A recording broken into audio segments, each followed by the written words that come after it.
it's been a long time. How you feeling tonight? Yeah, it's been a long time since I felt you. Me to be alright if we danced all night. Cause it's been a long time since I felt you. So come and dance with me. So come and dance with me. Me. So I can make you mine again. Make you mine again. Make you mine again. Make you mine again, yeah. Make you mine again. Make you mine again. Make you mine again. Make you mine again. Make you mine again. I wanna throw it all away. That's just the way I feel. That's just the way I feel. That's just the way I feel. I wanna see your body sway. That's just the way I feel. That's just the way I feel. So tell me how you feel. It's been a long time. We've got tonight. Make me feel right so I can make you mine again. Let's do it right. Just this one time. Let's kiss, not fight. Imagine what we could be if you would come and dance with me. So come and dance with me.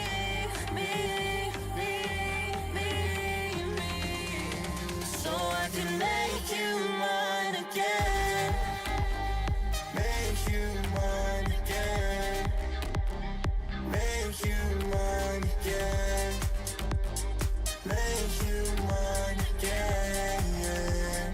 Make you mine again. Make you mine. Make you mine again. Make you mine. Make you mine again. Make you mine. Make you mine again. Make you mine. Make you mine again.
Before we start to mention, I wanna hear confessions from me. Before we start to mention, I wanna hear confessions from me. The things that we can venture when we went out, we sex and maybe. I wanna know intentions, wanna know your intentions. So tell me what's your motive. You fill me with emotion. Into your love I'm falling. So baby give me something. You say your heart is golden. Then why am I really, really wrong?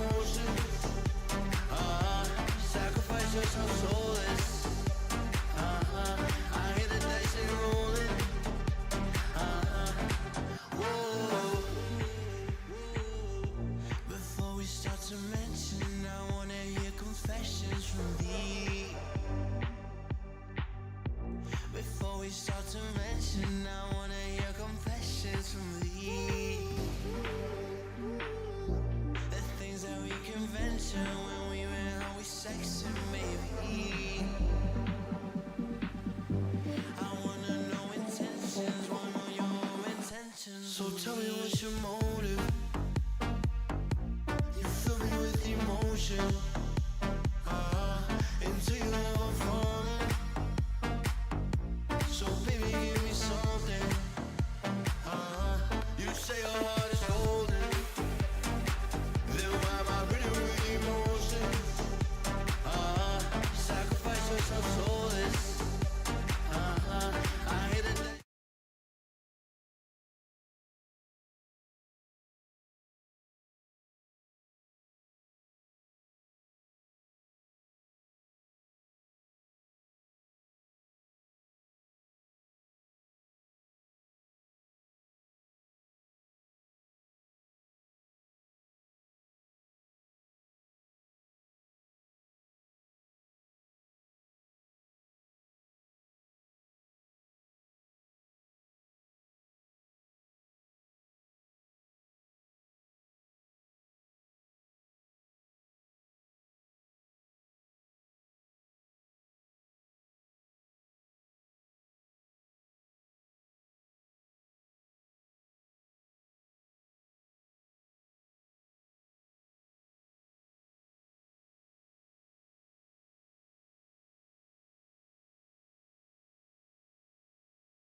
and we are live. I'm Eric. I'm Richie. And this is the High End Power Podcast coming to you live on YouTube.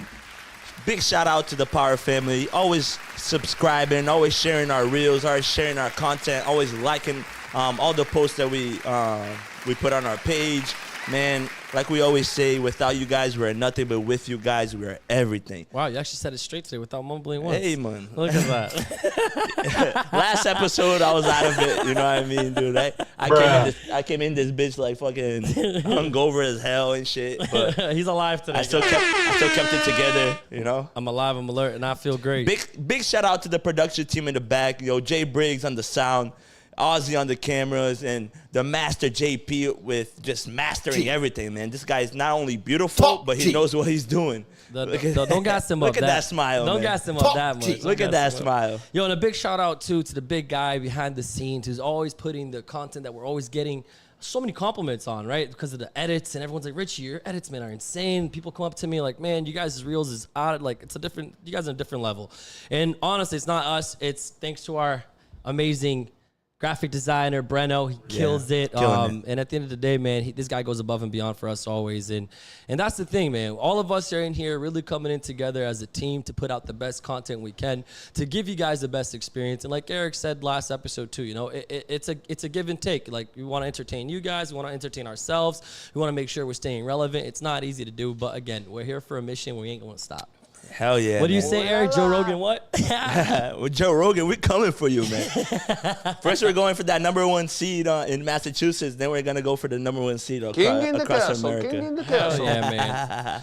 Dude, Eric, how's everything, man? How's life? How's your week been? Last week we didn't get to have an episode. We had some last minute things happen. Changes, things happen, but we still, again, keep adapting and keep pushing. We out here, man. This is what makes us, man. It's like, through the grind, through the fucking dedication, man. We all got things that puts on our schedule and that we have to freaking figure out. And honestly, just the way that we adapt, the way that we keep going, and the way that we still make that shit happen. It makes who we are. It makes who we are, man. Hell yeah, man. How's everything with you, bro? How's the week? Man, the weekend's kind of like a little blur. Yeah. But it's a little bit. Hey, why do I feel like every weekend for you is always a blur, bro? Man, it's crazy, bro. Even though I still put in the hours for work and all that stuff, but, I always still find time to enjoy myself and have fun. You're not wrong to do that. Especially on, Sunday. And Summer. Yeah, I mean, nice summer. weather's out. Yeah, but the other thing is, summer can be distracting as well, bro. It's one of the most distracting, because we live in Massachusetts, dude. When do we have summer? Eric's like temptation. Like 2 months, 3 months, and we can't really enjoy it, bro. When we're in the winter, we're always, staying in, hibernating, stacking up on the cheddar, and it's like, bro, it's part of the game, but busy weekend. Oh, yeah, very busy, man. Very busy, not only with work, but, with the festivities. What'd you do this weekend? And big shout out to Thaji, right? Thaji was his birthday. This weekend. He had a crazy pool party at his crazy crib. banger. Yeah, I only remember the first half of it. The second half is like, what the fuck happened? Next day, Eric comes, he goes, bro, how the hell did I get home? I was like, I don't know, bro. I left first than you. I think that's been his question for the past 2 weekends. How did I get home? Sparkling water. Yeah. Yeah. But, bro, that's how you know you're having a good time, my guy. I always tell Eric, I love living through him, man. How you been, bro? You been good? Life's been good. Life's been busy, going out too, working hard, making things happen, making moves, networking. I'm trying my best to always be out there making events as well. Your videos are coming crazy, bro, for work. Bro, I love it, man. I love it. Thais, big shout out to my wifey. She always helping me out. And, bro, together. Shout out to the wifeys out there. Hell yeah. Together, Briggs, if you might bring just a little bit down. It's a little bit too loud. Yeah, no, the effects. But at the end of the day, man, it's been a good week. And like you said, we're always busy with work, but we always find time to have fun too. And that's what I love about our crew, man. And that's one of the things I appreciate the most, man, my friends, because the stressful weeks, after the stressful weeks of hustling, grinding, and making things happen, it's always good to come around the right people, hang out with your friends, come along, smile, laugh, get drunk together. Yeah, bro. But create memories. I think learning how to master between, the time management between like knowing when the right time is to release and having a good time, because that could also put you off pace, man. Yeah. And then, but obviously the people that are focused and are good with the time management and are determined and know what they need to do to make it happen, it brings them to another level, right? I think it's a battle that we all go through, right? On a daily, on a week, on a month, and on a yearly when you're planning your goals and everything like that. But not only that, you have your fun life too, man. You have a family, you have friends, you have your girlfriend, whatever it is, the situation you're in. But so there's other things you have to also entertain in your life. And I'm a big guy about that, man. I gave up 10 years of my life I invested 10 years of my life in the automotive industry. So being stuck in an office 12 hours a day for 10 years, not having weekends every weekend, so I appreciate so much now being able to have time with my friends, quality of time. That's a big thing. They say the love language, right? Quality of time is like my biggest love language with everyone I love, and not just like in my relationship, No, that's it's fire, a big thing man. for me, bro. And it leads to, the guest that we bringing in today, right? Dude, hustler, man. Kids started young. Again, I feel like, dude, this young generation is really taking over, bro. These guys are different. Yeah, man. It's just I'm just like ready. I'm ready to dive in. I'm trying to figure out because I'm just like, obviously I know some parts and some information about him, but I'm just as clueless as the people that are watching today, bro. It's like we always say, bro. Like the people that are coming in here, dude, we're not only just. We don't know them. We're getting to know them with our viewers and learn about their life experience and everything they've been through. Because it's like I say, man, I say this all the time. People always ask me, Rich, what's the purpose behind the podcast? In my perspective, when I have to speak about my purpose behind the podcast is this. Everyone out there loves to talk about the wins. Everyone out there loves to talk about the beautiful moments, the yachts, the Ferraris, the girls, the parties, the clubs, the designers. But no one wants to talk about that moment when they were maybe by themselves in a room crying because they didn't know what to do with their lives. The humble beginnings. Exactly. They were thinking about giving up. So I want to talk about those moments, man. I want to get to know people's struggles. I want to get to know how they overcame them and how they became who they are today. And that's the purpose. So if you guys are just following us today and just getting along and getting to find out who we are today, we're here to have a vibe. I call this the couch talk. We sit back and we just have a great conversation, share good life stories. And instead of just taking this information for ourselves, we wanted to come out here and broadcast that to everybody so everyone can learn with us as well. So getting into Gabi's life, man, I'm super excited to hear about him. When Erik told me about him and everything he does, and all my mutual friends started talking about this guy, man, I was like, dude, this guy's a hustler. And let's have his intro in, and let's go right into it. Shama, JP. Welcome to the High in Power Podcast. Navigating through the modern world is not easy, and you're not alone. We are your compass for navigating the path to a more fulfilling and empowered life. Get ready to dive deep into conversations that ignite your passion for self-improvement and equip you with the tools to conquer lifestyle challenges. Number one podcast. Gabi in the house. I want to do that again because they cut it off. Gabi in the house. Que lo que, wah. No bulto. Yo, the mic doesn't bite. I promise. You can bring it closer. I don't want to eat it. I'm going to eat. Too busy to eat, right, bro? Man, literally, bro, I had to stop by at home. I had to put on a new shirt. I had to make me a plate and I had to drive here eating, bro, because I thought I was gonna be late as hell, man, because I didn't even eat the whole day. That's how busy I was, man. Man, you speak with a kind of like a Dominican. Are you Dominican? Yeah, I'm tú eres un tigre, huh? No, tigre no. No tigre. Wow. When I went to DR, man, the bartenders and everything in the resort, they'd be like, que lo que, wah, papi, tú eres un tigre, huh? I'm like, yeah. What does that mean, tigre? Tony Tiger. Tony Tiger. Tigre is just like it's a good version, almost like a gangster. Like, you're just a tigre, like you're a cool dude. Oh yeah. Cool Okay. Dude. All right. My brother, thank you so much for coming on here, man. It's truly a pleasure to have you on, and honestly, having somebody from our area, our community, another local coming on with following big dreams and really trying to make things happen, man. And that's what we're about. I appreciate it. Yeah, Hell 100%, bro. For the people that don't know who you really are, where do you come from? Little background. Yeah, a little background about myself. I'm Dominican. I'm from Malden, Mass. Grew up there my whole life, all the way from elementary school to high school, and even in the North Shore, just in general. Went to North Shore Community College for a couple semesters. And just when I was younger, I've always seen my older brother, collecting sneakers, and it really drove an internal flame inside of me. Yeah. To where, gratefully where I am today. dedicate a lot of my success to my friends and family that, you know, helped me be here today. Yeah. And around the age like 11, 12, I had a school picture day, and I wanted to borrow my brother's sneakers, and I had to double sole them, double sock them up. When I pulled up to the school picture day, people were like, "Yo, where did you get those?" You got the drip. You got I the was like, "Nah, I need to do this for the rest of my life. I I just need to be drippy in my whole life, you know, in my own way." And over the years, you know, I started collecting, camping out for sneakers. You know, met one of my best friends and my partner today, just Monty, through sneakers. Bought a pair of traded my Flint 13s for his Bread 11s, and that's probably the most memorable shoe in my life is the Bread 11, just because of you know, I met my best friend and my partner throughout it. Lift it up like a little bit too. Like see the angle of it right there. Yeah, right there. Just bring Like that.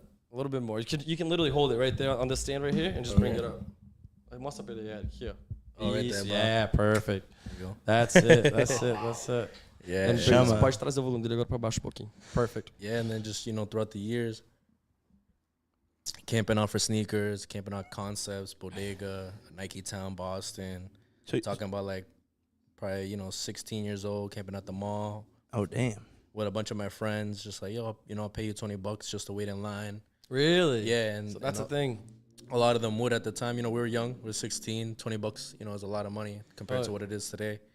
And, you know, there'd be releases that go for more. So I'd be like, hey, you know, this sneaker's going for like $400. I'll give you $50. There'd be some sneakers that go for $600-700. I'd give them, you know, $100, $80. And a lot of our friends would share, like, friends to camp out for each other if we couldn't afford to release so much, or if we couldn't get all the pairs. And we just, you know, maneuvered, and we're very militant within the sneaker community. Going on Facebook, selling on Facebook, Marketplace, building Instagram. Built my first Instagram platform around like 15, 16. It was called Gabby Kicks. Built like, I had somebody do like a whole design for me, my logo, everything.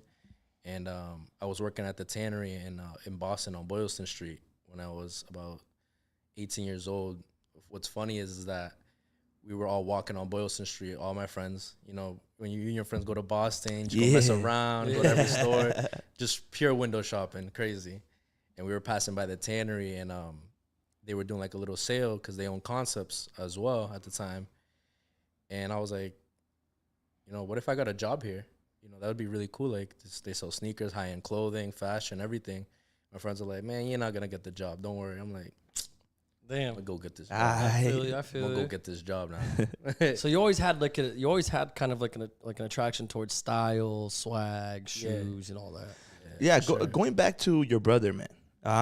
So you basically your brother was basically your role model, right? And when you were growing up, his style, you know, you were always attracted to what he was attracted to, or Yeah, for the most part, my brothers were really into cars, you know, like JDM and everything, and that was another source of my passion too that came out of them as well. That's yeah, fine. you had a little JDM too, or what? Nah, not yet, bro. I actually don't even know how to drive standard. I gotta learn. Oh shit! I learn. I get the Skyline, get the RX-7. Aight. Y'all know what I'll learn.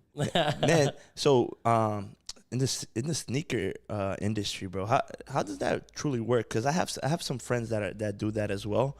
I don't know if you know 508 Souls. Yeah. Yeah, Gabriel, and he's the same name as you. What the hell? So basically, like, when you guys camp out to get these shoes, you guys are getting it at retail price, right? And then do you guys kind of hold on to it until they, you know, build value, and then you guys try to sell it, or how does that even work? So sneakers is like a physical stock market, right? Stocks, you can't hold on to stocks physically, but digitally. Sneakers is just a physical stock market exchange where, depending on the shoe, depending on how limited it is, the colorway, most sneakers that are the first style and colorway to come out always go for the most. Also, depending if a sneaker is limited to like 1,000 pairs or if it's numbered, that brings the rarity up. Yeah. If they're only doing raffles, that means the average consumer can't go to the store, walk in and grab it. Yeah, there's like the Nike app that does the raffles and Nike people. app, yeah. I saw there was a time where I was hanging around a few people who were all about shoes, and they put me onto that, bro. You can get some fire shoes off the Nike app, and if you win the raffle, you get like access to things that aren't available at stores, and that's how they become so expensive because they're not available to the public. There's only a certain amount of them out, so the demand on them become a lot higher than the supply. So now the price goes higher. It's crazy, bro. Yeah, think about it. There's about 4 stores in Boston that have what we call a tier 0 account, which is like concepts that get everything, like all the limited items, like the Travis Scotts, the Off-Whites. Like they automatically get it? They automatically get it just because how long they've been sell open in business for. And they, They have the clientele for They it. meet their sales requirements for the normal sneakers, like Air Forces and trainers, so that way they get the exclusive stuff. And there's probably AWOL, Concepts, Bodega, and actually there's probably only really like 3 stores. Bodega's fire. Bodega's fire. Bro. Bodega's fire. Bodega's insane. The stores Bodega's are a fire it's store. a fire store. Vibes. Can I be at what's Bodega? So it's a store. It's in Newberry Street. It's off. It's right off. It's right off Newberry Street, Madison Street. Bodega's been around for years. High end, like limited stuff. Like they have everything like you think about, like the limited shit. They got it. Yeah. Yeah, but they got the swag. Looks like a fucking store. They got the swag, huh? It's a little bodega. And Hell looks like a fucking store. And then you open the freaking back wall and you walk into a shoe store. yeah, Wait.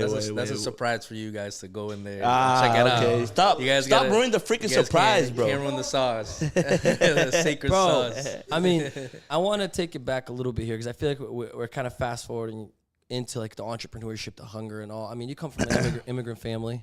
Yeah, both my parents are Dominican. Came out here. I mean, they were born out of My mom was born. My mom and dad were born in DR, and they came DR. here younger. younger and chasing a dream, hustling, and you clearly you that's in your DNA. You started young. Yeah. Like, how was that, man? Like, how was it seeing your parents growing up, immigrants looking for an opportunity and chasing a dream? How did that inspire you to become the Gabe you are today? Truly, bro, that my mom learning. It's funny. The older we get, the more we learn about our parents, and we say like, "Whoa, I had no idea." That you did all this stuff. My mom, was telling me about all the different businesses she had, buying and selling purses here, bringing them to DR. Look at that. Doing all these things, and my dad doing the same thing with cell phones. My family owns a cell phone company in Lynn, Oh, sure. Lynn, Mass, where we repair cell phones, we repair computers, we do screen protectors, save all this money. Shout out the name. What's the name of the Bamosa business? is Bamosa in Lynn. In Lynn? Yeah, All right. Been around for over 25 years. So anyone out in Lynn that needs a phone, repair with their computer, anybody screens, the whole North Shore, come out to anything. Lynn, 170 Union Street, Lynn, Mass. Hell yeah, Nice. guys. We open every day but Sundays. Damn. That's for the Lord. Yo, yeah, 100%. But 25 years, man? Holy crap. 25 years, yeah. That's a long time. My dad opened it right around the time I was born. Yeah. Were there moments that you would say, like, you saw your family going through struggles and you're like, damn, bro, like, I really want to make sure that, like, I learn from this and this is going to really drive me to do better and better in life? Because, I mean, me growing up, I come from an immigrant family, and there's times I saw my family struggle, man, and go through times where they're like, what the hell? Like, things are so hard, especially being an immigrant, English not always being perfect, you know what I mean? So many struggles with the American dream here that's not so easy sometimes, right? I mean, how was that for you? I definitely keep it real with you guys and not sugarcoat anything. I'm not the type of kid that comes, from the trenches and the gutter and all that stuff. My family, took very well care of us, growing up and everything. Sometimes they say you're silver spoon, but I don't always feel that way. Yeah. But, I feel like they made it a point to not allow me to feel the struggle. Yeah. I feel like the energy in the house never lied. It was always there, and I was like, I just want to focus on myself and focus what I want to do, whether it's playing sports, drawing. Were they always supportive? For the most part, my father exactly was more on the academic side. If I didn't get good grades, I get a punishment. I don't really get to do everything I want to do. College and all that. Yeah, but for me, I wasn't so just school savvy. It wasn't the path you chose. Yeah, it wasn't really the path that I chose. It was very hard for me to learn as a kid. And I feel like that's why I got a lot into personal development as I got older. Yeah. I found my own way of learning, not trying to reinvent the wheel. What works for you? Yeah, what works for me, exactly. But as for, struggling, my parents definitely did struggle, for sure. Yeah. Over time, over Things the business. happen. Yeah, of course. Things happen. Things get hard. Life is life. Markets change. They lived through a recession that I didn't really understand and feel. Yeah. They took that upon themselves, and Are you proud of everything they've done so far? 1,000%, yeah, Hell yeah. 100%. Mostly, proud of my father. He's 25 years in business, but my mom don't take no for an answer. She's a straight hustler. Fire. She's doing her thing. Now that we're older, she gets to really focus on herself more. Yeah. And she's actually starting to do like real estate in Dominican Republic and all these things, and trying to bring our family to the, hey, like, you guys can get an apartment now as low, and invest early into the island and all these things. So it's really dope to see her do what she loves. That's fire, man. It's like it's all part of the process, man. And I feel a connection with you because my parents were kind of the same thing. You know, I didn't come from the trenches. I was born in Natick, man. Shit, I'm Natick, Massachusetts. Born in Malden, man. Born in Winthrop, Malden. Yeah, exactly, bro. And it's like, obviously we had struggles here and there, bro, but they always kept like the stability, and you know, always kept supporting me on anything I did. You know, and I think that what made me today that I am. Inspired you to become. 100%, bro. And it's like, going back to kind of like the, you know, getting into the shoe game. So did you like start, you know, kind of like collecting a high inventory, or how did that work, like starting off? So starting off, my brother really helped me out. You know, he would, you know, give me one pair, I'd flip it, sell it. You know, then I would start my own collection. I was working, you know, for my family business for a while, getting, you know, working almost every day after school, getting a small check, couple $100 here and there. And, so, you know, sometimes saving my allowance, or, you know, my friends and I would go shovel for people in the neighborhood and try to stack that money up. But as we were younger, well, we would always go to CVS, Walgreens, go and blow it, you know? So it was really hard to, Chips, it was a candy, good balance. soda. It was a good balance, you know? So it took a little time to just really just say, you know, I want to save up for my first sneaker. And it was the Legend Blues. The Legend Blue 11s that came out, I think around like 2015, 2016. I bought 2 pairs. And one of my brother's friends, shout out to Flex, he bought the pair off of me for like $350 at the time. And I was like, whoa. What was the retail on that? At the time, it was like $185. Fire. So you almost doubled your money. Almost doubled my money, got my pair for free. You're like, ching. Yeah, literally. I was like, whoa, like, okay. And then the Taxi 12s came out. In I think around 2016, 2015. Yeah, I got like 3-4 pairs of those. That was like the first like camp out I did. My friend Alex put me on to release, so all my friends were like hip to all the releases and the info and everything, because they knew people at Finish Line, Nike, all this stuff. And just over time, it was just a compound effect. A small compound effect. One thing led to the other, right? Yeah, it went from 3 pairs to 6 pairs to 10, 15, 30, 40, 50 pairs at least. And then it got to a point where I kind of stopped for a little bit, and I started middlemaning a lot for people. Why'd you stop? It was around the time where I got this was like my first like scam that I got hit with in the sneaker industry, and I kind of like got distraught a little bit. Tell us about it. I want to hear about that. Yeah, so this was around the time where I was working at the tannery, and I was, you know, buying and flipping, and I met one of my best friends, Herv, and he came in, and he had the same sneakers I had on. I was like, whoa, this is fire, I got those. He's like, who the heck are you? Like, who are you? Well, what's up, bro? Like, you know, I'm Gabe Gabi, and I take photos and stuff. I don't know why, like, you look like a model or something like that. He was born with gray hair. Yeah, so it was really cool. So I was shit. Yo, let's go take pictures one day, because at the time I was a photographer. Yeah. Getting my sneaker money in and everything. So we met somebody from New York that was coming down and buying stuff off me all the time. And I was still in high school. It was probably like a sophomore going to my junior year. You're a kid and you have people buying things from New York. That's yeah, crazy. bro. And that was like my first like New York connection. He was buying stuff, dropping me off cash at school. Like, I'm talking about like $7,000 at school. Like, yo, go buy a bunch of inventory for me so I could fill up my store. And I'm like, oh wait, he had his own store. He has his own store in New York too. So you're getting a piece of the pie that he's getting the piece of pie, and everyone's getting exactly. And I'm not. Realistically, I'm just getting paid for the work. Yeah, just you for the know, walk. Which is cool. I'm okay with making $15 a pair. Yeah. If I get them 40 pairs of sneakers, I make a couple $100. Like, I'm cool with it. Hell yeah. I'm not having to do a thing. Just being the middleman. And I was doing that probably like 6-7 times until one day he's like, hey, you mind shipping a box out to my store and just go buy me some inventory? I'm like, yeah, this is what I have. He's like, cool, I'll take it all. Like, no problem. So I shipped it. It's the first time you ship something without having money in hands. Yes. He fished me. Oh, that's what the term he got was you called. to trust him. Got me to trust him and everything. And then, whoop, I sent out the package. It's like, okay. A couple days go by.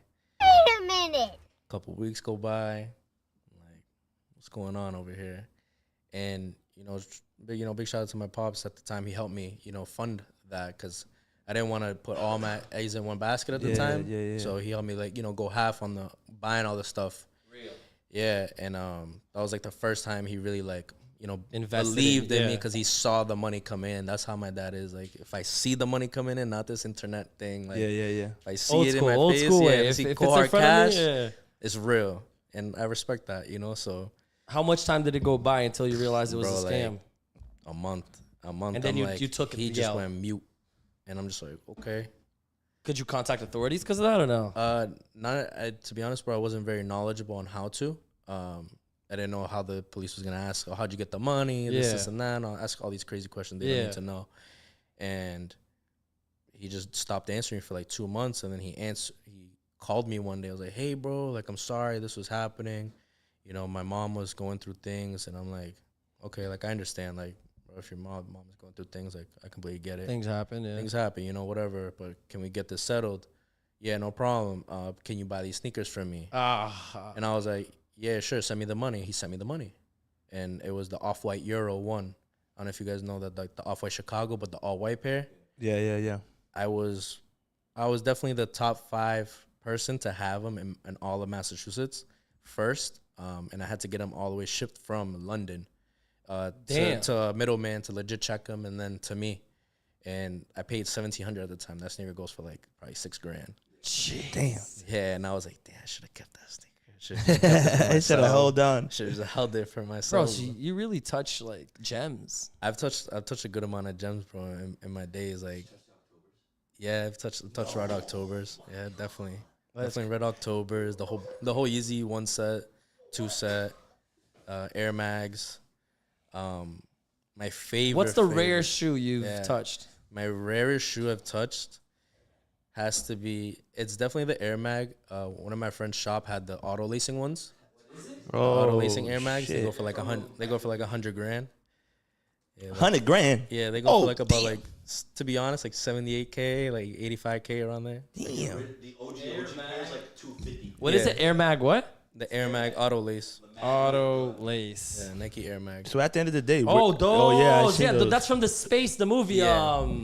You've touched a real one of these? Yeah, the real ones of those. No way. Yeah, I didn't sell them, but Yeah. I've gone to be You've in the seen same them. room for them and everything like that. So I've been around a lot of. that's So gyms. sick, why bro. are they so expensive? So it's Back to the Future, and Yeah. So the thing was with the guy from Back to the Future, he had Parkinson's disease, Yeah. and they auctioned every single pair of the first pair off in order for the foundation, and then they re-retroed it. I believe in 2017, 18, around that time, and they did another auction. And a lot of people got them for like 40K, 50K. Some people got lucky. How much did they put out? They put a certain amount out? They put out, I believe it's 89 pairs in the world. Damn. That auto lace. That's probably why the prices went up too, huh? You put your shoe in it. And it just It just tightens locks it it up? up. There was 89 Does pairs it make made. you, does it So make you 89 like so jump 80 higher or some shit? So 89 I think pairs so. were made. I think so. I went with Shit, nothing. man. 80 grand? I want to be flying. Yeah, so in 2016 they came out with 89 limited pairs in 2016. Yeah, bro, that's insane, man. The shoe game is crazy, man. Because I've heard some crazy stories about Yeah, the shoe game. going back to But yeah, like I was finished where yeah. he was just fishing me for all time, and honestly a whole year went by He never paid you. without him paying me until my friend Herv seen him one day and was like, "Yo, Que lo que? what's up? You Ya tú sabes. you owe my mentees some chicken." Literally like a couple days after, just we all linked up, and I was kind of like in the back of the seat, like, yeah, give my shit. I mean, how Give my much? shit. How much? I mean, of a debt was It was this? about 9,500 or 9K. Bro, you took an L almost 10 G's. Yeah, 10 G's, and like I said, half of that was my father. So Damn. And it's I probably left a sense wait of a minute. And this disappointment. is the first time your father actually put his hands to help you out, and this goes Yeah. wrong. That's why he's probably like, He's like, damn. "Man, I don't want to do this. I'm also." So, bro, I mean, lots of times when things like that happen, people go and they give up. They get so frustrated. They say, nah, look at this. I got my family involved. I kind of screwed my dad over here on this one. What made you keep going? What made me keep going, honestly, bro, was a big factor in my life was music. Like a lot of people like when I just like get into the zone and I listen to like ASAP Ferg, or if I listen to Moneybag, or just ASAP Mob in general, like all these people that I like to listen to, it just puts me like in a different mode where I just like space out, blank out everything, and I say, you know what, I could either cry about it, which I did, definitely did, Yeah. or I could just keep going and just baby steps again, just keep running. I just know that if I keep running and just keep moving, but if I stay stagnant, I'm not gonna do nothing. Are you a faithful guy? Were you taught to be brought up in faith and religion? Yeah, and all definitely. That? I definitely not as much as I would like to be. Yeah. But definitely I would go to church, and I'm very faithful. And In moments like that, when like things are going crazy, like a moment like that, do you turn to God and you'd be like, "Yo, God, like, help me out"? I definitely got on my knees or on my bed, and I was like, "Yo, please help me." Yeah, please, to keep me sane and just give me the strength, and just the universe. And you're young. How old are you when that happened? At the time, I was about 17, Fire, 16, man. 17. You had the maturity to still keep it going. And how old was the dude that owned the The store? dude had to be at least like 30. Damn, Wow. bro. He thought he was gonna 30, finesse a 30, kid and all 30, that something stuff. like that. Yeah. That's crazy, man. That's crazy. But like all these bad things, that happen, dude. Like, what made like, I don't like, a lot of people would just just drop this shoe game and just, I have a friend that lost his brother because of the shoe game. I think he was, Xavier from Sunrun. Really? Yeah. Yeah, so- Javier. Javier. Yeah. So his brother, Rest in peace. R.I.P. His brother, man. Rest in Yeah, peace. such a cool dude. Javier's a good friend of mine. You know him? Yeah, Javier's a good friend of mine. Yeah, man. So, that whole shit that happened, bro. It's insane, man. What happened? And it's like he went. I guess he went to go sell some shoes to some dude. They try to, They gave him fake money. He told the guy, hey man, you gave me fake money. Yeah. From what I know so far. Yeah. Don't quote me 100%. Of course, on this, of course. but, gave him fake money. He's like, hey bro, you gave me fake money, and then the dude just sent back and Shot him? Yeah, he just shot him. Shot him. Yeah. So it's like it's like, man, over some shoes, like not amazing like kid. not. I don't want to say Amazing like, oh, just some shoes, but it's just like, bro, it's like Shady business. You gotta be careful out Yeah, there. You bro. know what I mean? And that's why I've seen even on YouTube, people when they go do like a shoe exchange, when they go sell shoes, they got cameras like on their heads and something, and like they're filming everything that's going on. It's like to prevent shit like that to happen. I right, feel like, bro, the clientele that's going towards the shoe game, right? It's like the street, right? At the end of the day, and the street is not always like. Yeah. There's a lot of shady shit that happens. A lot of people that are sometimes involved in crazy shit, because no matter what, I'll say I love the street swag, bro. The street swag, and I love wearing nice shoes. I love the designer like off-white shirts, and like it's sweet. But at the end of the day, unfortunately, that's something actually I wanted to get into you and ask you is how do you deal with the prejudice behind the street game? Because lots of times, especially your family, right? You said your dad wanted you to go towards school, college, and all that. And now you're selling shoes. You're in the streets. You're dealing with people. You're selling, you're exchanging. Maybe, especially for an immigrant family, like they're always expecting so much of their son towards, I want my son to become a doctor or like a lawyer, whatever it is. How did you deal with that, man? With like being in the streets, did your friends like judge you? Be like, oh, why aren't you at a real job? Like, did you get that from people? Did you get judged? Do you think? Oh yeah, all the time. I got people saying like, oh, it's not a real thing you're doing. I'm like, Yeah. How did you deal with that? Okay, I was like, how much do you make a week? Fire. They're like this. I'm like, okay, Shut up. I don't have to say nothing because I know I do that in a release. And it's nothing to be cocky. And No, of course. that's You're hard. nothing. Of And course. it's just being It's a real. reality. Everything is black and white in life. Bro, Yeah. From how I look at And it. you probably don't even put it out like that, bro. You probably like that yourself, and you're like you just letting these people just talk their shit because just I saw let them I saw a quote, bro. It's like, dude, if I'm doing what I need to do to get my life together in the background, I don't give a fuck what people think out Or there say, in yeah. public. You know what I mean? Or think or say. So it's like, bro, Your results are going to speak louder for you. Yeah, misery loves company at the end of the day. People just, for the most part, most people at the end of the day may smile, in front of you and everything, but it's very unfortunate. A lot of people don't want to see you better than them. I was going to say, people want to see you doing well, but they never want to see you doing better than them. That's Correct. the reality of humanity. Yeah. I'm not trying to generalize between everybody, but I feel like that's the thing. I mean, bro, challenges show up. But now let's talk about the good. Like, things start working out. I mean, you went, from what I saw here, young young kid full of accomplishments. In 2019, you were featured on, let me bring it up here. I told you, I did a whole FBI search on you. You were featured on Boston Voyager, and you were featured in an article about how was that, bro? Tell me. You were young. 2019, how old are you? I was just turning 19, 20. How was it being featured in an article, like seeing your success, seeing the fruits of your labor? Like, how did that feel for you? It felt really, really good, bro. I just feel like anything I do, I'm representing one of the 5 friends that I hang out with every day. You know, and like these you say that a lot, yeah. Yeah, it's just really it's real. Like, you know, you surround yourself around 5 bums, you're gonna be a bum as well. You know, just nothing wrong with that. If that's what you want to do in life, that's your prerogative, you know. But me, I want to be around successful people. I want to be around good people at the end of the day. Whether you don't have money, that can be fixed. It's okay. But if you're a good person, that's rare. It's character. It shows values, shows, you know, morals. And those are the things that I really value in life. And I feel like because of these things, it's brought me and my friends to a lot of good places in life. But doing that will help me a lot, get into a lot of good doors, start my professionalism into what I wanted to do. And at the time, like I said, I was working at the tannery.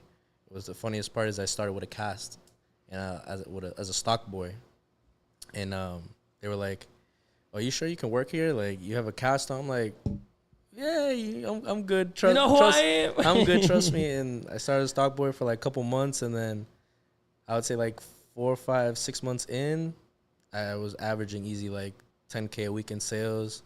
Brought it all the way up to 15K. You know, some weeks I would have, you know, almost, you know, probably 30, 40K months. Sales is in your DNA, bro. Yeah, Shit, man. Sales. Have you ever thought about joining Sunrun? You know what's crazy? They told me I was overqualified. Oh, shit. Yeah, they told me I was overqualified for that. I would love it. When I see them checks, I was like, man, I'm like, I'm gonna hop in there real quick. Yes. I'll sell the sun real quick.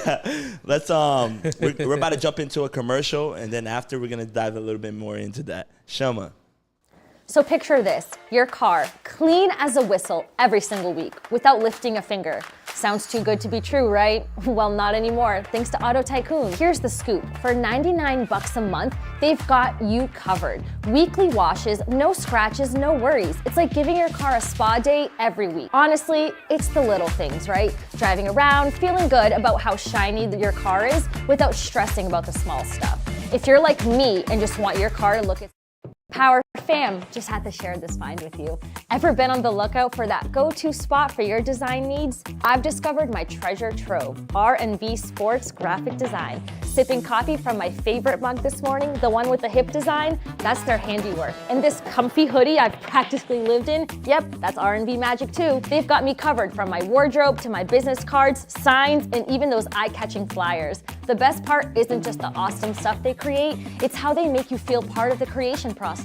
Chatting with them, you'd think that it's just hanging out with friends who'd happen to be insanely good at bringing you ideas to life. So if you're trying to make your brand stand out with that personal touch, hit up R&V. Trust me, it's like unlocking a whole new level of business and personal style. R&V Sports Graphic Design, turning your vision into reality. One amazing... What's up, guys? Quick story. After my car accident, I was pretty stressed, but then I found Ivan's Collision. Ivan himself made the difference. Sure, he works with all insurances, but it's the way that he treats you, like a friend, not just another car fix. He genuinely cares and it shows. And because you're part of the HIP family, Ivan's offering an exclusive 15% off, no catch, just mention us. So if you need someone who understands you, check out Ivan's Collision. It's more than just repair shop, it's a peace of mind. So, so basically, I want to get back to, because you just said about, you know, how you were a stock boy, right? And then you kind of transitioned into the sales aspect of, what do you call it? What do you call the place? The tannery. The tannery. So basically, what would you think the reason behind like your sales just growing from, you know, 10 to 15 and all that stuff? Like, is it because your knowledge of shoes, the style, the way you read the person, you know, see what they like and don't like? How did that, what was different from you and the other people that weren't having the success that you were? For me, sales isn't a matter of how much I'm going to make, it's versus how much I'm going to impact you when you leave. So sales for me is a transfer of energy. Ooh. At the end of the day. So if I see you as a person, how you walk, your demeanor, what you're wearing, how you smell, these are all little things that just go into a little formula for me in a matter of like probably a couple minutes. I kind of have a feeling of who you are. So I start to show you things like, oh, this will go pair with this. You say no. Okay, now. And now I bring things on purpose that I know you won't like, just to see maybe I would take that. Okay. You know? And that allowed me to be very proficient in sales. Yeah, then, you know, because we're in sales as well, man. And sometimes, you know, most of the time is the people don't really buy because of the product. They buy because of the person that sells them the product. 100%. Yeah, and I think that's cool, man, because the more that you kind of develop that aspect in the sales industry, the more that you kind of like start popping off. Bro, I feel like at the end of the day, it's he who likes you buys from you. When you stop looking at that person as a little dollar symbol, you start looking at them as a human being, as a connection, as a transfer of energy, as, again, it's an experience that they're having. You know, because think about it, especially when you're working with these people who are buying these limited shoes and things like that. Some of these kids are probably saving up their money for months to be able to get these shoes. And you're helping them accomplish a big dream for them. So it might be something as simple as, oh, you're just selling shoes. No, you're helping someone accomplish a dream that they've probably been saving up for months to even be able to accomplish that shoe. For you, it's just another shoe, but for that person, it's a big deal. Yeah, exactly. And I've always said that to my sales guys in the car business too, man, because, I mean, when we're selling cars, people are just like, oh, you take so many customers to get used to selling cars. But I would always share that to people. I'll be like, listen, understand that you're not just selling cars. You're helping people accomplish their dreams. There's two biggest purchases in a human being's life is a house and a car. Yep. So if you treat it like it's an experience and like you're truly helping them accomplish a huge dream and how important it is, that whole transition, that whole transaction, the whole process, the whole experience is going to be immaculate because you're going to also live through them and what they're living. So, dude, it's like that's the biggest thing. Humanize the process. Yeah. Once you humanize the process, things flow. Fire. Especially in real estate, I see a lot of people like there's a famous realtor in Atlanta who, if you whatever house or property you buy off him, he gives you a big bag from LV. Look at that. Like that's a massive experience. Like if I was to sell a house, I would give him like a bear brick and like an ace of spade together. Like, yo, this is gonna be dope for your first little collection. Go crazy. Hell yeah, bro. No, fuck yeah, bro. Because it's like that's what I mean, bro. Like little moments are big moments for certain people, and if you know how to acknowledge that, man, you people start appreciating you more because you appreciate what's special and what's important for them. 1,000%. And that in sales, that's how I usually do it. I stay away from the product and I sell me first. Once they like me, I bring back the product. That's it. So were you always like after you became a salesman for them? What happened after that? What was the next step after that? Was it like kind of manager or? So those same friends that told me I wasn't gonna get the job, guess who started working with me? No. O mundo dá volta, man. Hell yeah, bro. All my best friends started working for me. The globe is round, bro. Yeah, they needed people on a Black Friday sale we did. So I grabbed a bunch of friends from school. I was like, yo, I got paid $100 for the day.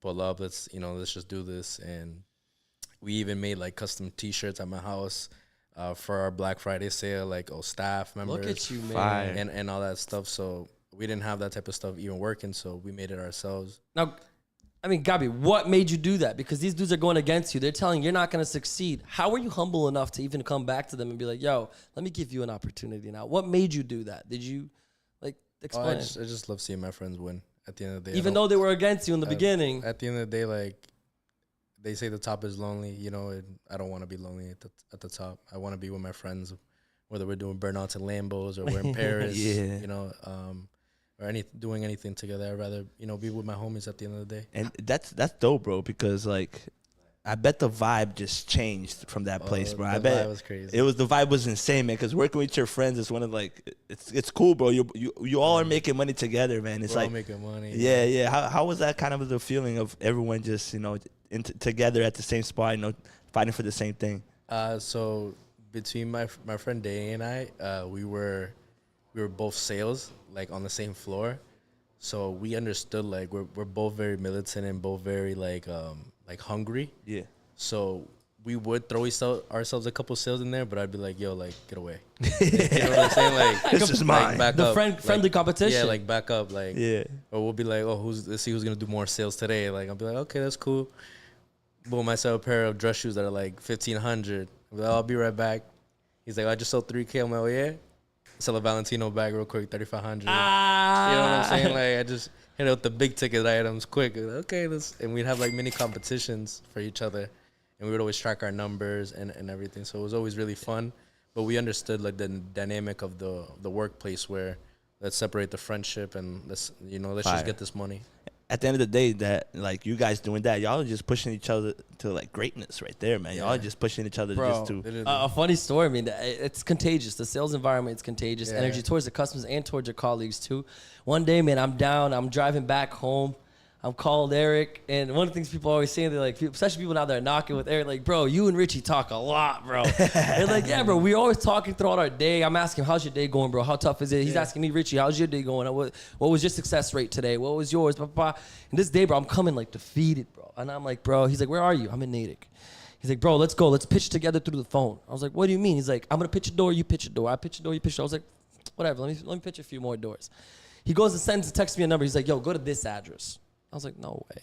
All right, let me go to this address. He's like, go, Richie. This is a nice house. I drove by them the other day. They're really cool people. Like, stop by there.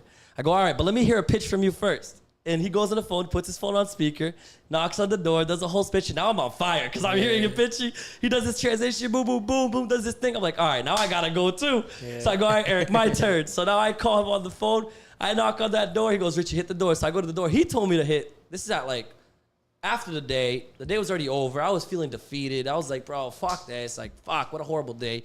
Hit that door, got the deal done, signed it up. I called him. I was like, yo! There's nothing better, bro. We say this all the time in Sunderland. It's great to make money, but making money with your loved ones and with your friends and the people you care, 100%. It's a different fucking feeling, 100%. Man. It really is, dude. Definitely. Hell yeah. Now tell me, how important was friendship for you during this process? Friendship for me is everything.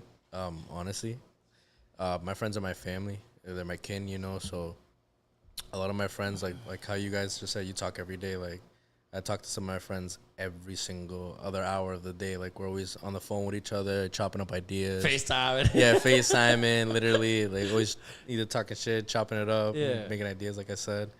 But for the most part, like some of my friends even be like, yo, Gabi can't take 3 seconds away from me. Like I'm like, man, I just love y'all so much. Like, hey, damn, like you guys can't be so far away. It's good, bro. Hell yeah, bro. Friendship is everything to me. Like these are the people around me that have always been around me since day one. And anytime we don't see friends that we haven't seen in probably like let's say 5 years, 10 years, it's never like we haven't seen each other for that long. We just reconnect. How long did you end up staying there? I stayed there until I was turning 18, so about like 2.5, 3 years. Yeah, and then what made you leave? So a friend of mine came up to me one day and was like, hey, I know you like making money. I know, you like networking. I know you aspire to be, something huge someday. I think this idea would be amazing for you.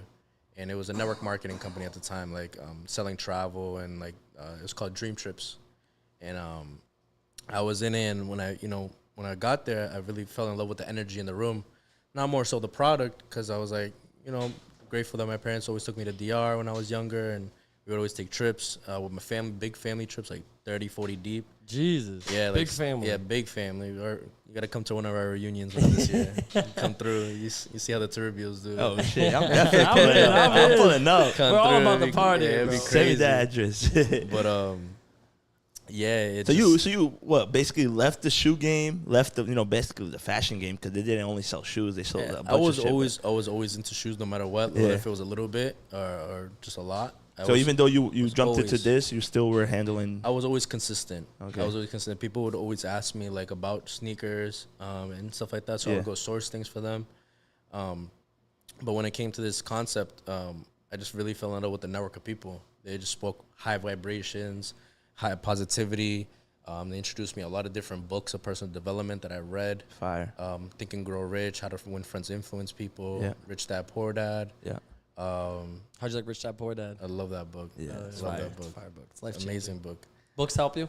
Yeah, definitely. Like The Alchemist, all these different books just transformed my mind and allowed me to think in very different ways. And are you an audiobook guy or a physical book guy? I'm a little bit of both. Yeah. For me to really, if I don't catch something right away in a book that I read, I'll listen to the audiobook for the most part. Fire. That's sick. Yeah, I'm an audiobook guy, man. I have ADHD, bro. I be reading that book, and my mind go so far, bro. I'm like, wait, I'm not even reading the book anymore. I'm like, what the hell, bro? It's crazy, man. I mean, the process of development, seeing yourself grow too. It's a good feeling reading these things, and then now opening up your mind to something you never thought about. You know, it's awesome, and I love it too, man. I mean, I've been getting more and more into books. It's something I told myself this year that I wanted to read 12 books. I'm behind for sure. Wait, you're book number 1 still? Bro, I'm on book 2. Oh, okay. Yeah, I'm on book 2, but 4 Key still. Agreements. The 4 Key Agreements is an amazing book. 4K agreements? The 4 Key Agreements. 4 Key. That's what got me really into like spirituality and more like connected, you know, to the universe. Hold up, I'm gonna add that to my Audible. Well, yeah, bro. I mean, let me ask you this now. I mean, you know, life is all about, again, hustling, grinding, and all, but having fun is a big part of it too. Throughout this journey, especially growing up, you're very young going through this, like all these changes and chasing and hustling and grinding and being, you know, someone completely just, what do you call it, like scammed you. And I mean, going through all these things, you're still a kid. You're still growing up. You're still partying. I mean, how was you growing up? I mean, through all this, did you set partying aside? Were you still partying with all your friends? Did you know how to time manage? I've been outside. Yeah. I've been outside, you know, so. I mean, as kids, we my friend Danny and I, we did parties called dummy parties, where we had a brand. It was called Diverse United Millennials. With my friend Manu, Yuli, my friend Sense, we all got together, and they kind of brought me into it. They knew like I was, you know, savvy in business a little bit, just 'cause sneakers. Yeah. So we made T-shirts. We gave a lot away. We sold a lot. And it was just like a big movement. That was dumb, right? DUM? Yeah, DUM. It was Diverse United Millennials. Yes, sir. And we did our first party at one of our friends' house in Malden. And we just invited, like... Let's do this. Before you go deep into this part, I want to hear how this went. Let's go into a quick break, and we'll come right back and hear all about this party. Sounds good. Hell yeah, bro. Ever had those days where no amount of coffee or sleep shakes off the fatigue? Same here. Then I found something that would change the game. Prime IV Hydration. It's not just an hydration, it's a boost of vitamins straight to your system. Imagine feeling rejuvenated, more energetic, and ready to tackle your day, all from a simple IV session. Whether it's fighting fatigue, needing the vitamin kick, or just looking to feel your best, Prime IV has your back, and trust me, it's a game changer. Hey hip fam, ever walked into a room and just stopped to admire the stonework? That's exactly how I felt about our custom table from New View Granite. And let me tell you, it's more than just furniture. It's a centerpiece that transforms the whole space. New View isn't just about tables though. They're the masters of all things marble and granite. Countertops that turn your kitchen into a chef's dream. Bathroom vanities that feel like luxury spas, you name it. Their craftsmanship is unmatched. What I love about New View is the quality. You feel it in the smoothness of the marble, see it in the intricate patterns of the granite. Every piece is a testament to their commitment to excellence. When you invest in something from New View, you're not just upgrading your home, you're adding a story, a piece of art that stands the test of time. Our table isn't just amazing, it's a gathering spot for friends and family, a place where memories are made. If you're looking to bring that level of excellence and durability into your home, New View Marble and Granite is where your search ends. Quality that speaks, designs that last. How's used to go? Yo, so tell us all about this part. So you and your boys all got together, you guys started throwing parties together? Yeah, so... we taking a tequila shot?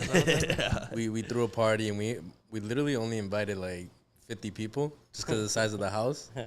And it was one of our friends' birthdays, so like we got like a boob cake and everything like for him. Like it was like a crazy, like it's just a crazy vibe. So we invited 50 people. I'm coming out of work, and you know, we couldn't. I was 19 at the time. So I was like 18, so I had somebody give me, you know, a bottle of Hennessy. Like, that's how I started. It was Hennessy, like straight. Only anything straight. is possible. Anything is possible. Shout out Young and May for real. I was on like me on Hen, dangerous, yeah. dangerous. Like, before I knew what demon time was, that's what it was. So I grabbed the bottle and they FaceTime me. They're like, "Yo, you know, there's a couple people here. This and that, and all the boys are here. But you know, by the time you probably get here, there'll be a couple people." It started downpouring, bro. Like downpouring. I'm like, damn, nobody's gonna go to this thing, nothing. I get to the house, and there's like a security, like Project X, like those kids in the yellow. Yeah. I'm like, yo, these dudes are a force. Like, there's no way. Like, he has security like this. They're like, yeah, you can't come in. I'm like, bro. So you know who I I'm am. like, bro, cut this shit out, please. Like, just cut it out. And then my boy comes and grabs me, bro. We get upstairs. It is wall to wall. You can't move at all. There's a party in the back, on the outside. Talk about 50 people, huh? Yo, there's a party on the balcony. There's a party in the front of the house, downstairs. The house is shaking. There was like 4 parties in one house. Jesus. And I'm like, this is insane. Like, this is so crazy. Like, we put the boot cake in our friend's face and it got too lit. Like, it was just a vibe. He motorboats to the boot cake. Yeah, literally. And then after that, we were just like, wow, like we can probably, actually start doing this. So when we really started tailoring the brand to actually what it was, Diverse United Millennials, to show diversity and the creatives and everything, we actually did like a launch party at an Airbnb in Boston for a 2-day party. Oh shit. So the first day you come watch the video that we created talking about, that what we're gonna build, what we're gonna do. And we took that knowledge from network marketing, because that's how it was, invite people to see this seminar thing, how to get them to sign up. So we said, wait, why don't we just do the same thing with our brand? But it's not a product, it's more of a movement. And I made food for everybody. We made mac and cheese, like all types of stuff, had drinks. It was a dope vibe. Then the second day, we threw a whole banger at a brownstone on Boylston Street. And that was crazy. The Airbnb tried to charge us like $2,000 for a mirror, like all this crazy stuff. Like it was nuts. We were partying literally from 8 p.m. all the way to like 4 in the morning. Sheesh.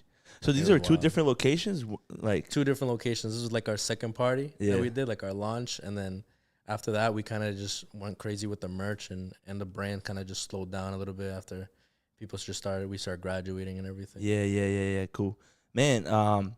So from the man. You said that from your old job you jumped into the, oh man, how do you call it? Network marketing. Yeah, the network marketing, right? And how long did you stay with doing that? We did it for about like 2 years. Okay, and then once you let go at that, what did you jump into? That's when we opened LaaTiendaa.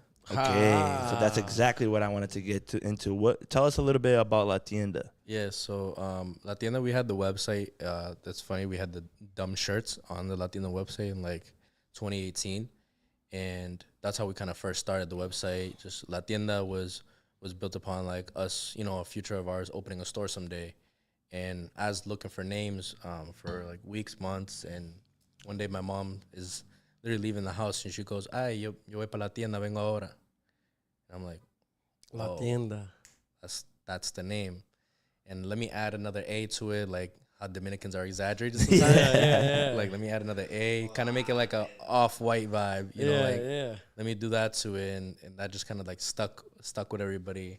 Because I figured, like, who's going to come to a store that says, "Oh, I'm going to Gabby Kicks"? It sounds cool, but it's not something for longevity-wise. Yeah. And they say for a business too, involving your name is not always the best, just in case you ever want to sell the business. Correct, exactly. So we did LaaTiendaa, and then one day Jay and I are literally sitting in front of the store when it says "for lease," and it looks way completely different from what it is today. We grabbed the pizza next door. He's looking at the space, and I'm like, "That'd be cool. Like, it'd be cool to do it someday." He's like, "No, why don't we just do it now? Like, we're young. Like, if we fail, we still have time." Yeah. How old are you I was 19 at that time? at that time. Yeah, this was like 2018, 2019. Wow. Damn, man. Mm-hmm. You're already thinking like that, bro? That's fire. Yeah, so we came together and we called the guy. The guy didn't even want to talk to us, the realtor. So one of our mentors was an Italian dude in the company, in the network marketing company, that we're still cool to this day with, helped us build our store and everything when we first started. Joe, he literally got us in there and ended up like doing work with the realtor, everything, and just got us in the door, helped us sign the lease. And from there, we took off. We did our grand opening. It was a vibe. We had people come through. But that was the first day that we opened, and we got scammed for $15K. Our first day open. Whoa. Yeah. How did you get scammed? So someone that we know that was really close to us, was working for another store at the time. You could say a competitor. Yeah. But what he did was Fuck the mops. he swiped everything. You know, I paid Apple Pay. He paid his credit card, Discover, Amex, and those are the hardest cards to just, you know, do a chargeback on and to win it for as a business to win. Just because Amex holders and Discover holders are strong, they'll back you up to the end. They don't care. Yeah. And we couldn't get the money back at all. And So he disputed the charges of everything. disputed the charges, and I kind of should have looked at it in a way where Wait, that's it? What? yeah, he disputed the charges, and then he made a post saying that just copped a bunch of garbage at the new LaaTiendaa. I kind of didn't, you know, take it that way at first because I'm like, oh, this kid's cooked. Like, he's probably just, you know, like talking. But I should have seen it for what it actually was. And when the letter came in from the business and saying that our account was frozen with over $50,000 in it, we couldn't pay consigners because that's how we kind of started. We sold our collection. Of course, yeah. And everything to start the business.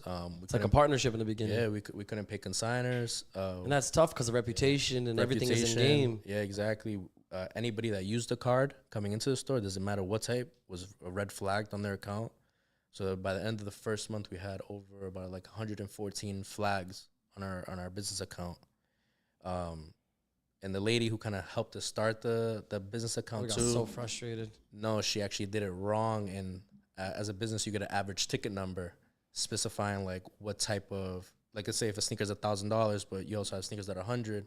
How many sneakers do you have, and what's the average? What's your average cost? sale? Yeah. What's your average sale? So she put it at like 400 instead of like Higher 4,000 because somebody could have came in, bro, and cashed out the whole wall if they wanted in their size. And that kind of messed up everything, and it just led to like 6 months of just headaches, just trying to retain our reputation because, you know, we had people trust us, and we had to pay a couple people out of pocket that unfortunately sucks to say and sound, but that we felt were more important at first than anything. And we eventually paid everybody out, and everything was resolved. But even to this day, we haven't got that money back just because how it is. Damn, bro. And how do you bounce back from that? Truly, bro, is like it's the same thing. Like our friends, like we just hold on to each other and we just run. It doesn't matter what direction, as long as we get out of where we're supposed to get out of. Don't stay still. So at LaaTiendaa, do you guys just sell shoes, or what do you guys sell? We sell a variety of things. We sell clothing, accessories. We sell bags. Like designer? Yeah, designer. We sell collectibles. We sell art now. We opened an art gallery right next to LaaTiendaa. Where is LaaTiendaa? It's in Malden, right on 45 Lebanon Street. It's where actually the original Converse building was, the factory. Oh, shit. Yeah, fuck. I know what that is. Yeah. Dude, that's awesome. So anyone looking for swag, looking for dope apparel, looking for something different. I'm about to slide. Put up, say it up again. So where is it? Malden, what's the address? It's 45 Lebanon Street in Malden. And what's the Instagram? It's at LaaTiendaa Malden. That's it, guys. You guys already know at LaaTiendaa Malden. Go up if you guys are trying to find some dope swag. And the reason why you put at LaaTiendaa Malden is because you want to expand one day, or? Nah, so we actually grew our page naturally to like 75,000 followers our first 2.5 years.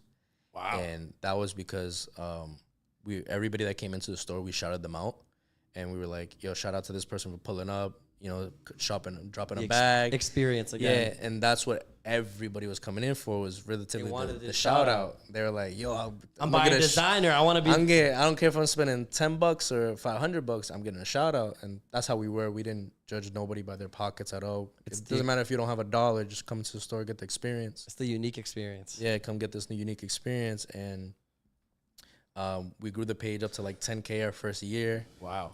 Bro, you should help us out. Yeah. I was about to say, Richie, start taking notes. But I'm about to start taking some notes. A little consulting real quick. But put it on Eric's tab. Then I definitely put it on Eric's tab.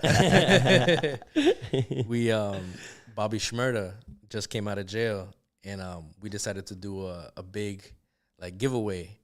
And my cousin works for like social media marketing or with celebrities. So we decided to, it's called Echelon giveaways. So what he does is he'll go to celebrity, hey, you know, tell everybody to go follow this person and tell them to go follow everybody you follow. And, you know, we'll give away 5 LV bags, you know, a Tesla or MacBooks and things like that. So at the same time we did our giveaway, we joined his. And when Bobby Shmurda came out, he was like, everybody go follow LaaTiendaa, while we were doing our giveaway at the same time. So it was like a double whammy. Oh, shit. And it just went from 10K to like 45K in a matter of a week. Wow. Then it just our retention rate. We had dope stuff. Because if you don't do dope You things, gotta keep your things It's gonna not go just from getting the 45 followers, to 25K. Yeah, you got to keep up with the. We went from 45K to like 42K. So we kept that retention. It was strong. You held on to a lot of Yeah, followers. we held on to a lot of followers, and that's when we started with the content heavy. We kept just building all the way up to like 68K. Then one day, our account, it was called LaaTiendaa Shop at first, because we wanted to be universal, not just to Malden, but to everybody. It just disappeared. We kind of figured what happened. We had like an old employee that was feeling some type of way because we fired him. And at the time, That's my you can biggest pay. fear, bro. You could pay to get someone's account taken down. So Oh shit, for real? yeah, Hackers and shit. How much? I think it's, Shit. it's I'm around- coming after some of y'all. Nah, I'm gonna let God handle it. Yeah, I'm chilling. I'm joking. But yeah, and then it just went down. We were like, damn. That was the first time we were like, What are we damn, gonna do? what are we gonna do? Yeah, Because social media is so powerful. Yeah. bro, you guys got slapped left I was and like, right. damn. I was like, I don't even know what to do. I'm not even gonna lie. I kind of like just like sat down for weeks, like not knowing what to do. And so you know what, like just start a new page. Maybe if we get it back, we get it back. But what was so dope is that the clientele never changed. People were always coming in. Some people thought weirdly we blocked them. I was like, why would I block you? Like, How's the page my now? top client. Where are you guys at now? We're at like 6,800. It's been a little Building back. Yeah. It's been building back slowly. I feel like that comes different to times. That comes to show, bro. Opportunity, man. If that right opportunity shows up in front of you, Yep. success can happen from day to night, but no one sees the hard work that you put in before to get to that opportunity, right? Yeah. So it's like, yeah, man. I mean, yeah, you took a hit, you started back down, but look at you guys, already building it back up. You're never stopping, and I think ever since you started this conversation with us, we've seen different examples of moments where you were knocked down and you kept pushing, and you had the structure, you had the support, you had the drive, and that's what really that matters, man. And I think that a person like you, success is inevitable for you, because if all these things have happened and you didn't stop and you have the grind to keep going, you're on the right path, my G. You just gotta keep chasing. Sometimes I'm like, fuck. Yeah, nah, bro. I bet. I I gotta bet. keep going, I mean, if you had to say kind of like, what was the worst moment for you throughout your journey so far? What was the best memory you have so far with your journey? Let's start with the worst. What's the worst memory you have so far in this journey of yours? The worst one was when we got looted during the George Floyd protest in Boston. Shit, That happened to you guys. Yeah, that was kind of crazy. they broke everything, or They stole everything. The funniest part was we just bought about like probably 10K worth of inventory that day, and I made a post because I'm like, I ain't gonna get looted. Like, come on, I'm in Malden. Like, ain't nobody gonna come out here. Ain't nobody got time for that. And I took a picture with all the inventory, like, yo, we just stocked up. And I was like, damn, that don't feel right. Why did I just do that? And I don't know. I took down the post, and I talked to my partner, and I talked to all my boys. I'm like, you think we should just take all the sneakers out just in case? They're like, I don't think something will happen. I'm like, yeah, but what if something does? Like, what if something does? And not that I attracted that at all. you just had that, I just had feeling. that gut feeling, bro. My stomach was turning so hard. We was like, you know what? Let's go get a U-Haul. We filled up as much as we could, all the sneakers, fire. everything, and we parked it in an undisclosed location. And we couldn't fit the clothing in, so we're like, you know what? Like, I doubt they're really gonna come. So, God forbid if anything happens, the clothing would be gone, really. But we still had like probably 15K worth of clothing there, and we just did our first merch drop. So we just printed like 60 tees, everything. And we were literally going to stay there the whole night, order pizza, just chill, just party. Make sure that nothing happens. Nothing that was going to happen, but we were like, you know what, nothing's going to happen. Let's just go home. So we all went to party like in Salem and Mass at the time when I had an apartment. Yeah. Far. And we were just chilling. We're a little tipsy. I get the alarm on my phone at like 1:30. And I'm like, Your heart was there's probably no like, way. do, do, do, do. I'm like, there's no way. So we all like literally just scarred 4 or 5 cars deep. Just get there. The windows all smashed. The clothes are taken. Everything. They broke the gate. We're like, damn, bro, this is freaking wild. Bro, honestly, though, it was a good thing you guys. This is so wild. Like I can't believe this. Like, I was like just shaking. Like, and we closed up. We boarded up. We put our key master in front of the door. boom, another group came at like 2:30. Then another group came at 3:30, and then we think it was just 3 groups in total. Was there still stuff to take? There was just like little stuff like used sneakers, stuff like that we were just like, and there's no way that people are gonna still come, and they did.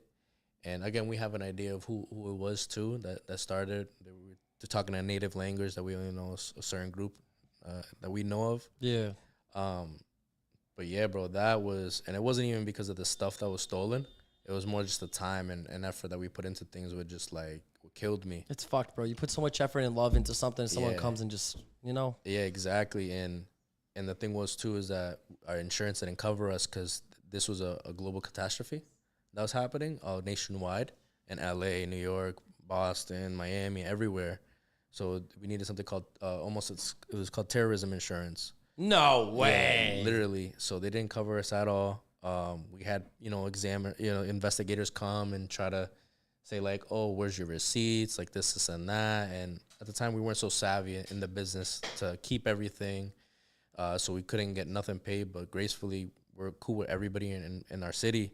One of our friends, Sandrina, she started a GoFundMe for us and she raised like $16,000. Wow. Which we fixed the front, bought some inventory. The community was there for you. Yeah, people were coming and handed us money like, this is crazy. That's fire, bro. People that are top clients donating $750, $1,000, $500 at a time, like reposting everything. That's when you know you've been doing things right, because even the culture. If you weren't doing things right, if you didn't treat your customers right, you weren't doing something right in the community, they wouldn't have been there for you. Exactly, and that's why we're always very scared of. We've had people steal from the store, and we never posted their faces. Just because we're wary of what people will do for us versus what we will do.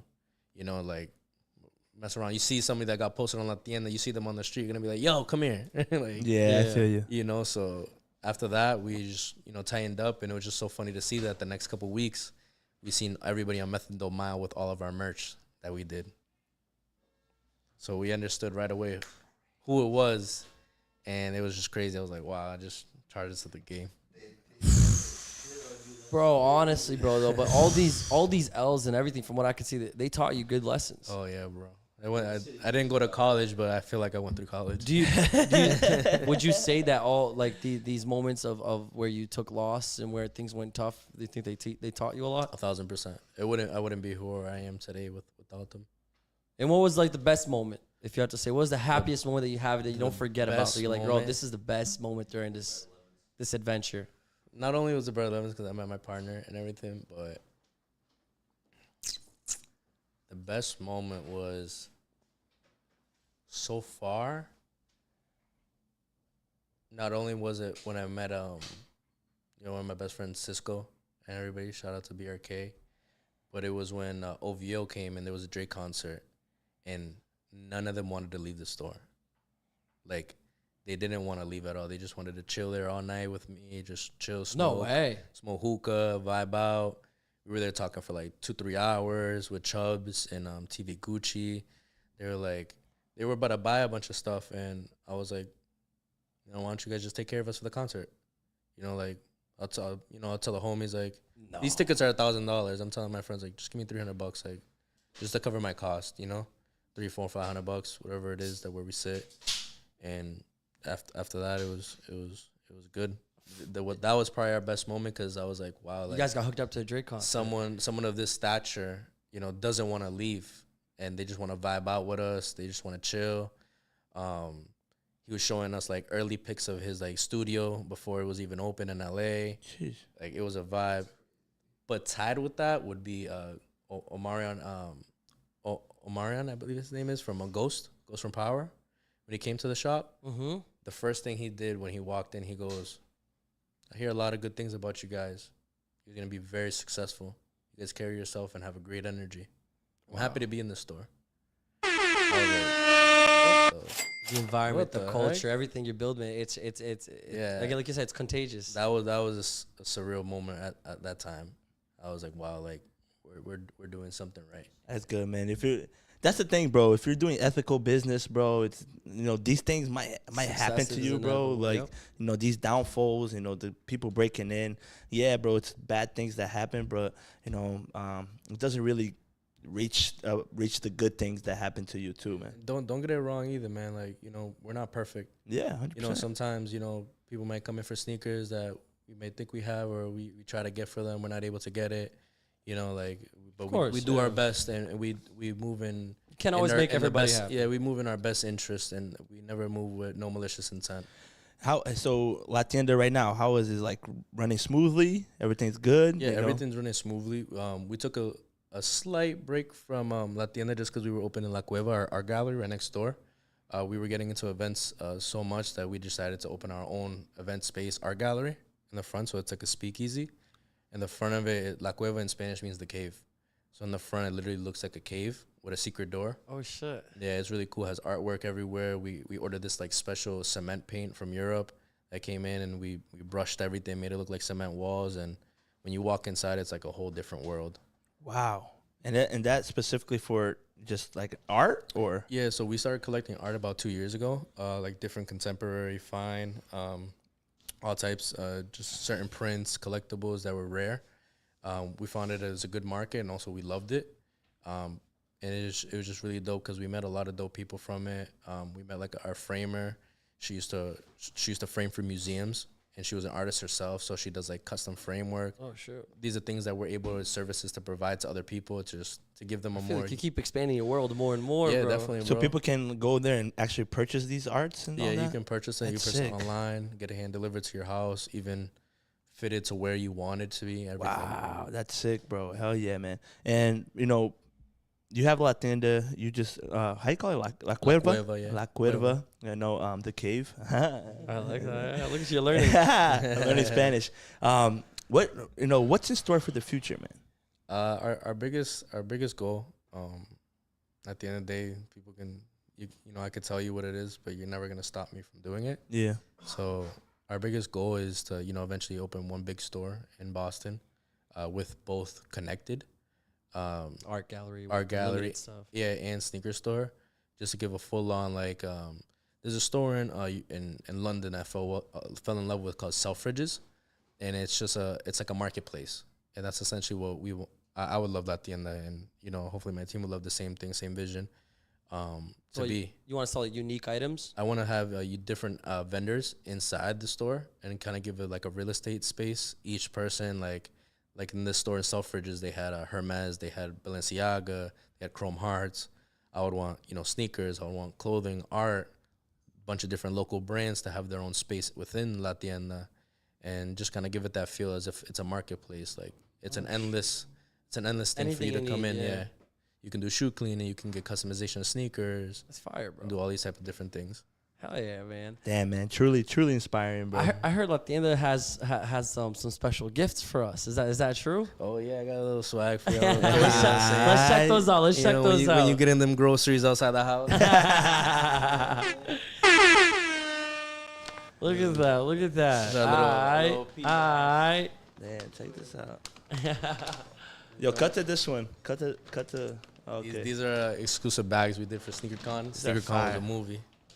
Hell yeah! Let's see what's going on. So what is the Kerms? So this is all good friends of ours that we work together with, Super Glorious and Kerms. Kerms and Super Glorious. Look at I that. went broke at Really SneakerCon. That's fire. Yeah, they're really good friends of ours that helped us just push the culture forward. Bro, this is sick, bro. Oh shit! Look at this. I got more chancletas now. Look at this. You know what I'm saying? Oh, Alright. Yo, thank you, my G. Hell yeah, bro. These are fire. You know we're gonna be swagging LaaTiendaa. Hell yeah, you know what I'm saying? Gotcha. Shama, thank you, my brother. Hell yeah. Yo, guys, so you already know if you want to copy a pair, you guys got to stop by LaaTiendaa. I'm sorry, you're not special like we are. I'll ship them to you online, baby. LaaTiendaa.com. We'll get them shipped out too. Feels Hell comfortable yeah. too, man. Hell yeah. I heard LaaTienda's gonna be the next sponsor for Hit Podcast. What? Yeah. Bro, honestly, it's truly inspiring. You coming on here and telling your story. Thank you so much, man. It's I can't wait to see what's in store, man. Because literally, seeing you going through all this and you not stopping, you being humble as hell, man. Calm, collective, and mellow. This is the type of vibes that I'm getting from you, man. And it truly tells why where you are today, man. Facts. And it's Appreciate it a lot. And honestly, you know, you're truly not only inspiring me or Richie, bro, but you're inspiring the people that are watching as well. Because it doesn't matter what you're doing, bro. If you're the one that believes in your dream, doesn't matter if your friends or your family or whoever that doesn't, man, the most important thing is you believing in that dream and you carrying that dream until the end. And that's truly what I took from all this, man. Hell yeah, bro. No, just seeing the hustle, seeing the grind, and it comes to show, man, that, again, success doesn't come easy. People can see maybe and think, oh, this is a young kid, just he made it happen so quick. Nah, it wasn't quick. You know, you took multiple L's throughout your journey and you still kept it going. You know, you went against the odds of what maybe your father wanted for you, but you still kept it going. You had a moment of disappointment with your family, but you still kept it going. And that's how it is, man. That's what I tell people. Struggles are real. You know, and we have someone that came on the pod, one of the first episodes we had, and she says, the struggle's needed, the struggle's beautiful, the struggle's great. And at the end of the day, man, it's the truth. You know, we have to go through struggles to form our characters. We have to go through struggles to form the better version of ourselves, right? The mistakes are what truly build us. 1,000%, bro. One question that we always ask all our guests, man, is, I mean, we chose high in power, hip, right? Because, I mean, being high in power, in our opinion, is really influencing people. It's really putting out there, bringing up different stories. But we always like to ask, I mean, when you think of high in power, what does high in power mean to you? High in power for me is, I feel like the belief you have within yourself for whatever it is that you want to do. I feel like it's always first in the mind than in the hand before you do anything in life. And I feel like when you just stick onto that dream, you always have the end result in mind.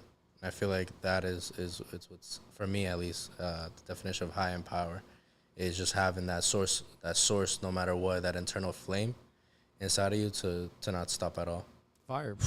I love that. Shama! Let's go. W's in the chat. Guys, this is the High End Power Podcast coming to you live on YouTube every Wednesday at 8:30 p.m. Please continue, to share our reels. Follow your shout out to your Instagram, not only the LaaTiendaa, but your personal as well. It's Issaagabi. Okay, how I spell that out? ISSAAGABI.